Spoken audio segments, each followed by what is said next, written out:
everyone! So today, I'm gonna do unboxing ng mga nakita nyo. And look at this. Meron akong isang malaking binili na I'm going to use for my makeup gig. Kasi nga, talagang mag-home service na ako. Talagang kakalirin ko na yung pag-makeup. Because, you know, why not? I'm gonna do this for me. Parang gusto ko na talaga i-build yung career ko. Like, ano ba? Kasi before nalilito talaga ako. Ano talaga gusto kong gawin sa life. But right now, parang, yeah, parang, I have calling ang arte. So, ayun na nga, parang after so many years, napagtatanto ko kung ano ba talagang gusto kong gawin sa life. Before kasi talagang questionable pa ako. Questionable? Talagang kina-question ko pa kung ano yung kaya ko. But, the moment na may mga nanimit akong makeup artist, before, parang nung ano, parang sabi ko kahit sa asawa ko, parang nanliliit ako every time na may nakikita akong mas, talagang magagaling na makeup artist. Talagang nanliliit ako sa sarili ko. Like, oh my God, feeling ko hindi naman talaga ako, baka hindi naman talaga ako marunong. Ganun, yun yung nasa utak ko. But, alam mo na sabi ng husband ko, sabi niya sa akin, ha? Eh, ang galing-galing mo nga sa ganun eh, ganun eh. Yun, sabi niya, sa tingin ko lang talaga yung forte mo, yung pag-makeup, ganyan-ganyan. Sobrang bilis daw siya sa pag-makeup ko. Kasi nga, kahit daw anong ko, napakaganda ko daw yung tao, ganun. But anyway, let's open this pala muna, bago ko magkwento. Kasi ang dami kong kwento sa buhay ko. But anyway, ito muna yung bubuksan ko. Itong maliit, from the smallest.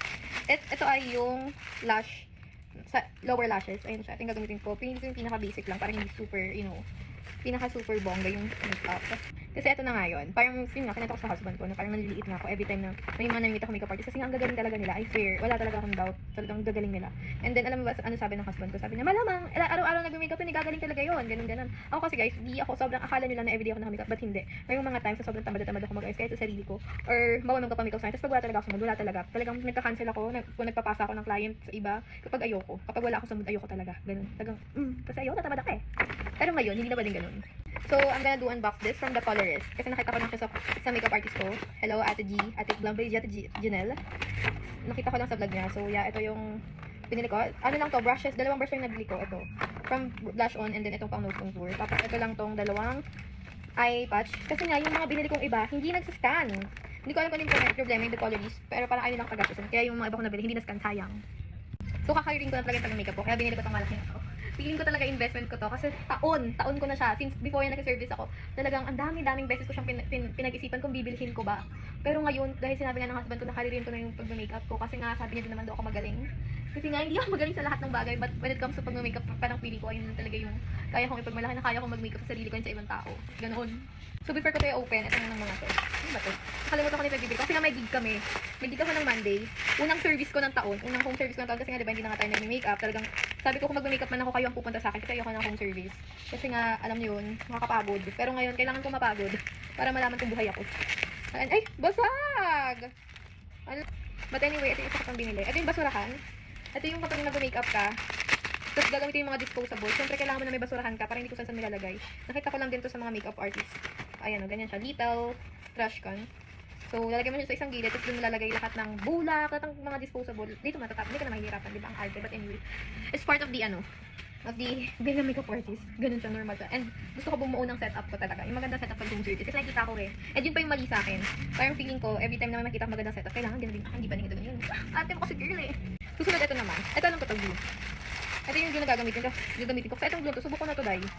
Ang problema ito, madali ito matuyo. Pero maganda siya, matibay. Maganda yung kapit niya. Saka mura lang din siya eh. Ayan o. Ito siya. Itong glue na to. Ito yung CC na glue. Maganda itong glue to. And of course, the Bia. Ito yung nakailang bilhin ako ng Bia. Hindi ko na alam kung nakailang bilhin ako ng Bia na eyebrow pen. Ito siya. Ang ganda na itong Bia na to. Hindi ko na alam kung best ko nito. Repeat orders Bia eyebrow. Yun yung gamit ko sa eyebrow. And then itong glue na to. Kasi ito nagig na. Kapag every time na may gig ako, lagi ako may bago. Hindi pa din wala. Kakaloka. So now, ito na siya. Pinaka-nahihintay kong port. And excited ako na dumating ito. And i-unbox ko na siya. Alam niyo ba kung ano to? Ito yung feeling ko, isa sa mga makeup artist, isa sa mga kailangan ipundar. Actually, dalawa yan eh. Dalawa yung parang basic na. Talagang investment mo. Sige, sabihin ko na. This is the chair. Maganda rin naman sa talaga pag may chair ka. Tapos, maganda rin na may vanity light ka. So, ngayon kasi nga, nabasag yung vanity ko na ginagamit. So, ngayon, bibili pa ako nun. Pero, kailangan ko muna mag-ipon. Kasi hindi pwedeng bilang ang bili. Or maybe next month bibili ako.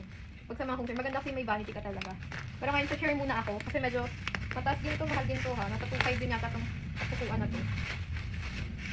Kung yung asawa ko hilig at gumagastos sa bike ako sa mga makeup, actually mahal talaga yung mga makeup kineme. Teka, bubuksan ko nga muna ito. Eto na siya, chef! Grabe, taon to guys, taon ko inisip kung kailangan ko bumuli na ito o hindi. Kasi nga, parang bakit ka ba kayo ako may upuan naman? Pero iba pala yung feeling pag meron kang sariling upuan as a makeup artist. Eto siya! Grabe. Dapat ako sumang tulungan kasi nanonood ka na. Pumubuhat mo nga. Wow. Okay, ito na siya. Wow, babangga ko na yung kuhan ko. Tapos magpapagawa ako ng makeup by Carmina Aura Barya. Mahaba talaga. Kasi hindi ko naman ito ipopost kasi rin naman dahil sa asawa. Kaya deserve niya nandun yung apelido niya. Ito na! Opo ako dito. Hindi ka kaya nito. Grabe ka naman. Ilang kilo ka na ba? And this is it. Oh my god, I have a chair na. Talagang ikakareer ko na siya, guys. Siguro vanity na lang. Yung kulang ko. Saka makeup table. Kasi hindi ko alam kung... May makeup table kami. Hindi na binabalik ko, Troy. Hello, Troy. Shout out.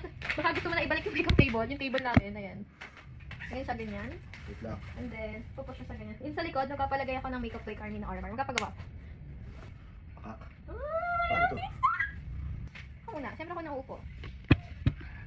Grabe, guys. Ito nga. Meron na akong natuwaan. Nakatuwa na ako. Hindi ko tumalog pa. Anyway, I have my own chair.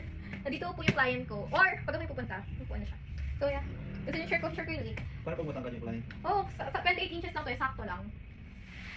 Oh, di ka nga lang, kunwari height mo yung client. Bakit yung kaya niya? Kaya ka niyan. Go, try mo na, dali na. Wait lang. Go na po. Tatry ko yung kaya ng asawa ko. Kaya. Ayun, sakto ka na gawin. Diba? Yay, okay. Yay. I have my own chair. Matibay. Oo, matibay. Approve. So, yun na guys. Yun na yung mga things na binili ko for me and for my career. Because nag-start na talaga ako mag-makeup and mag-home service na makeup. Kahit saan pa yan, kahit saan.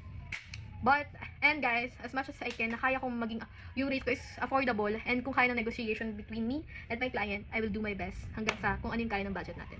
Yun kasi yung gusto ko. Yun talaga yung parang mission ko and my vision na hanggat carry ko naman na kaya kong ibigay dun sa hindi tayo pare sa susugatan when it comes sa pricing. Why not? So, yeah, yun lang guys. Bye-bye. Mag-book na kayo sa akin ng makeup. Bye-bye.